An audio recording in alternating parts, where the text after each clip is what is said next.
Hey everyone, how's it going? I hope you're having a fabulous day. Welcome to what I am now calling Thriving Thursdays, moving from Monday musings to Thursdays. This day is a bit more open, so we're going to see how this goes, where I'm going to come on here weekly to offer you natural health advice and support. Today, we're going to be talking about how to survive without coffee. So we just changed the time last weekend, and I don't know about you, but I have been dragging all week. And this happens when we change the time the other way too. My body is just a little discombobulated and needs a little more support with adjusting my circadian rhythm and getting back on a good sleep schedule. So you may be the same. Maybe it's not affecting you as much because you're loading up with coffee. And that's what we're going to talk about today, because there are some undesirable effects that can affect your circadian rhythm in the long term as well. So my name is Brandy. I am the owner of Falcon Healing Arts, where I help families manage modern health challenges by connecting them back to traditional wisdom, resources, and tools. And sleep issues are definitely one of those modern health challenges that we have to deal with. So if you come on here live, say hi, let me know where you're coming in from, where you're viewing from. Even if you're watching the replay, I'd love to hear that you're listening at another time. So let's get right into it. And of course, if you have any questions, I'll answer those maybe afterwards and definitely over the next few days. So just hearing this title, How to Survive Without Coffee, I know this is going to be a major turnoff for some of you. And I'm so sorry, but you may just want to stop viewing now. You're probably like, la la la, I don't want to hear about what you have to say about coffee, and that's fine. I'm not trying to take it away from you at all. I was just telling my husband I was doing this subject, and he got really defensive, and he's like, but there's so many good benefits to coffee. And I'm like, there are some concerns too, and he just did not want to hear it. And that is fine. If you are a coffee drinker, if you're doing well on it, go for it. And I hope it serves you well adjusting to this time change, or at any time you're dealing with fatigue. I myself cannot have coffee. I just I'm a high energy person. You may not realize that. I always try to be very calm when I speak, just so I'm not tripping up over my words. And I'm a practiced yoga teacher, so usually talk really slow and mindfully too. But I am very excitable, and more adrenaline, more cortisol does not help me at all, and really throws off my sleep. Just having 1 cup of coffee in the morning will throw me off, even chocolate. So any caffeine in any form really affects me.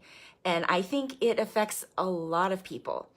And maybe, again, you may not want to hear this, but if you are an avid coffee drinker and this is a habit, you may just be so exhausted that you're not realizing the negative effects of coffee or caffeine in other forms. So if you are open, this may be really beneficial for you.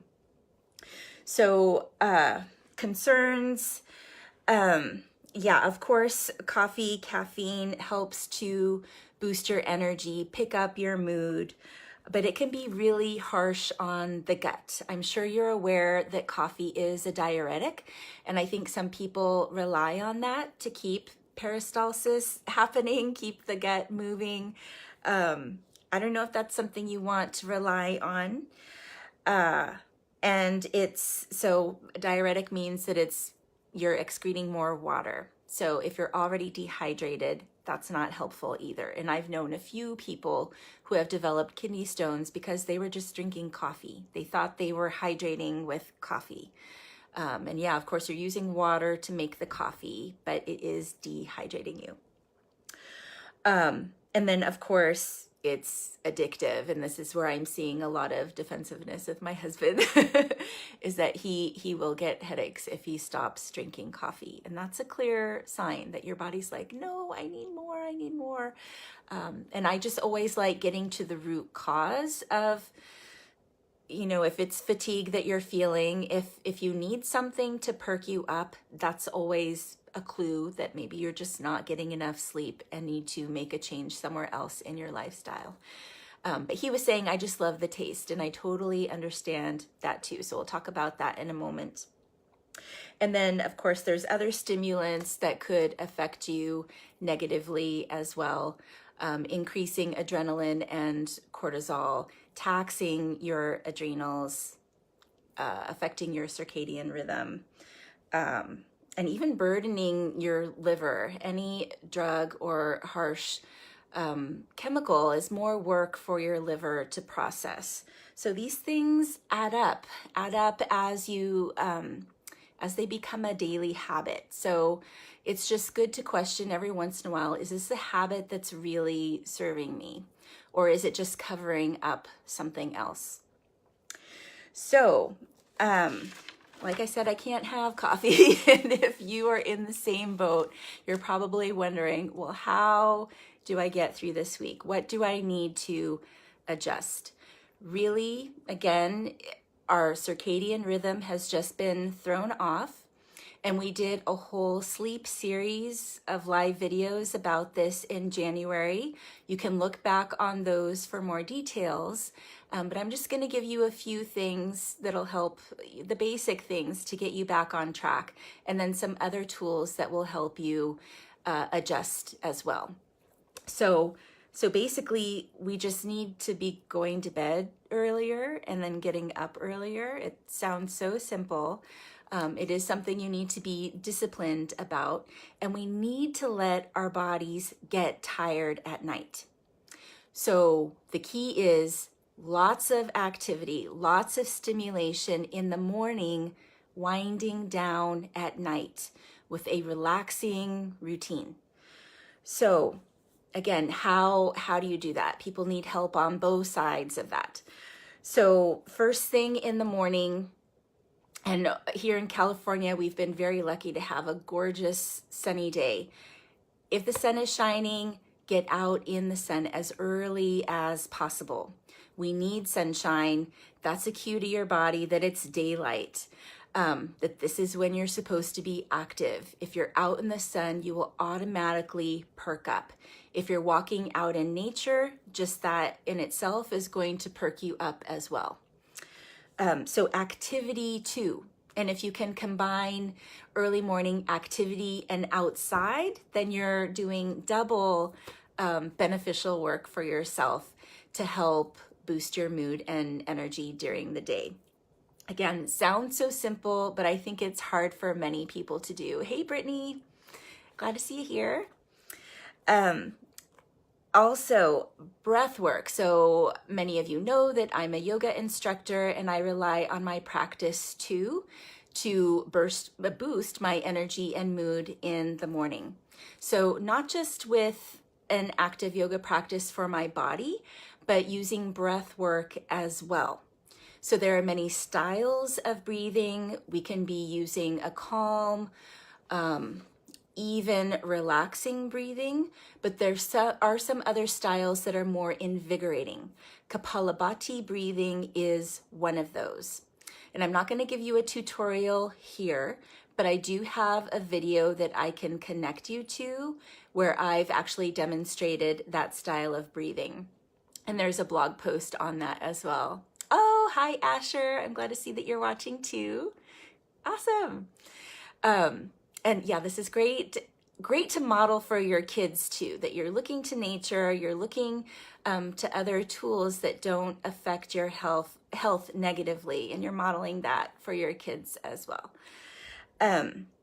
So Kapalabhati breathing, let me know if you need help finding that. It's on my YouTube channel as well. It's on my blog, and I can put links here in the comments if you'd like. But let me know. I want to engage with you. So let me know, send me a message if you want me to include that. Other ways to uplift your mood in the morning and anytime, even in the afternoon, when you have that afternoon slump after lunch. Usually that's often a cue too that maybe you're not getting as much protein and fat in your diet and having a blood sugar surge and then crash. So you may want to look at that as well. But using other tools like essential oils are good to boost your energy and mood. A lot of you know I'm a huge fan of using essential oils and diffusing them. Like I have my diffuser going on behind me. Smelling them is the quickest way you're going to affect your mood.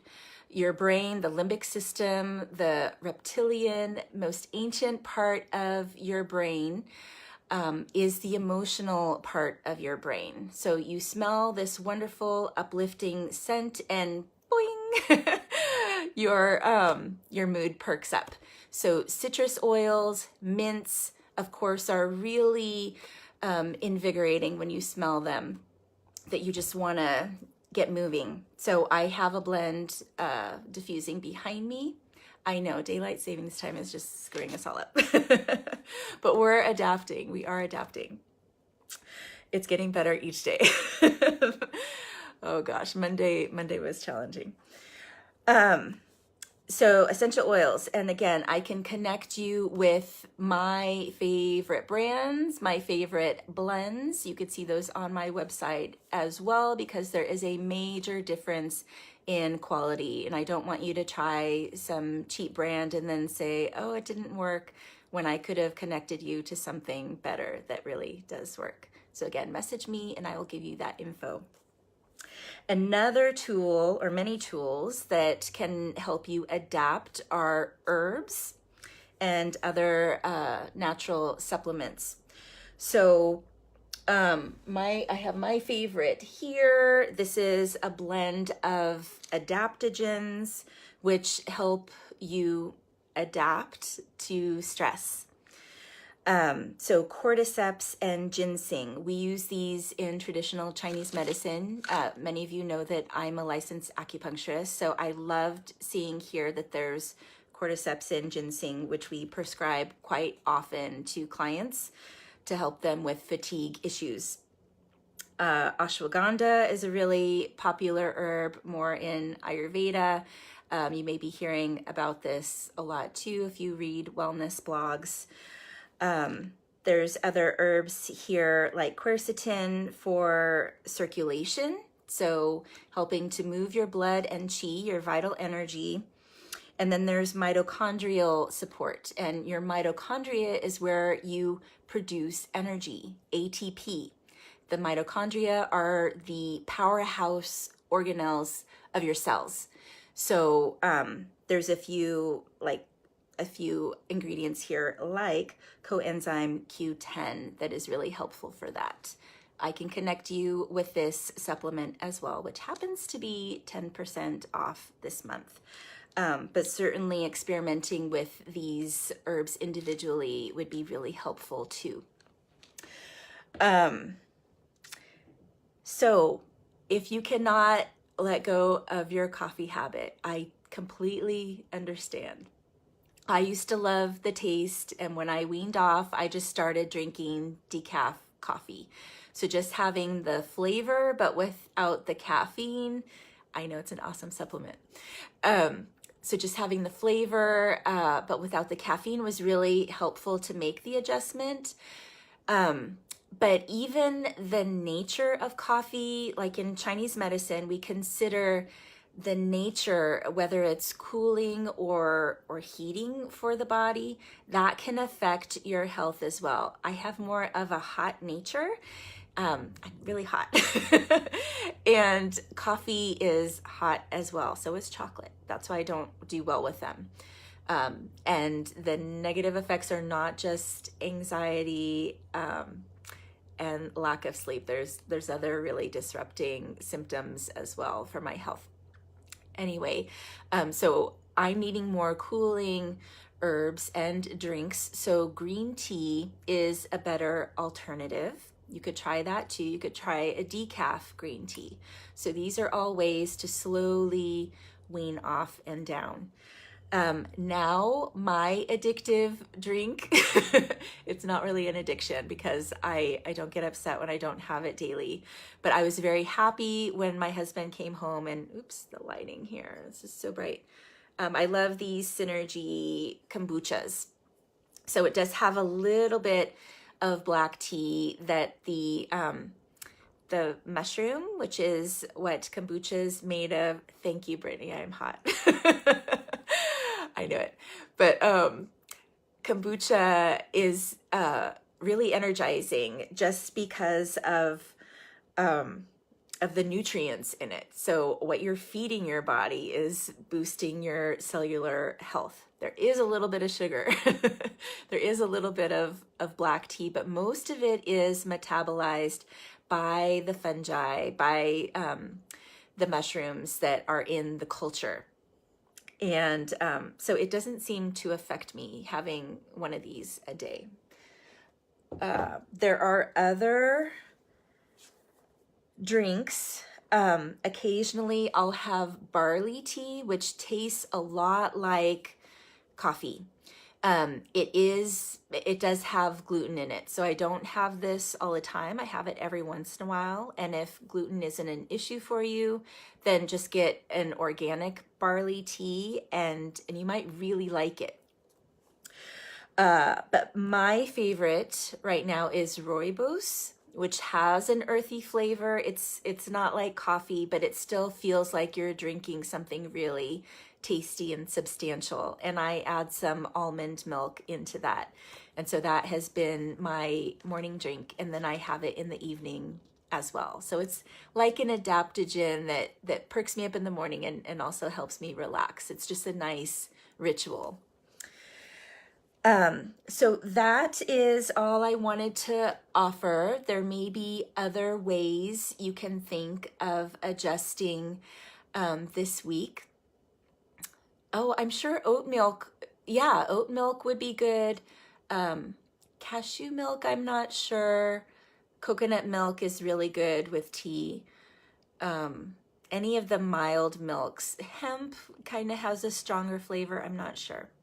But you're just going to have to try because some of us don't do as well with dairy. I drink raw dairy when I do have dairy, and I don't have any right now. So I just picked up some coconut and almond milk blend that I really love. So if you have other ways that you think people would benefit, let us know in the comments. We can all use all the help we need this week. I know we're going to get through this just fine, like we do every year, every season. So if you like all this information, please be sure to like and follow my business page so you will get notifications of these lives each week. Please share this video with your friends who you think may benefit. And you can also find me at Falcon Healing Arts. And on my blog is really everything. My videos, my blog posts. I have a monthly newsletter if you subscribe there. So it's a great way to stay in touch. So I hope you have a great rest of the day, a great weekend as we're gearing up for it. You may want to use the weekend to catch up on your sleep. But yeah, we will get through this. So I hope to hear from you soon. Have a great rest of the day. Bye.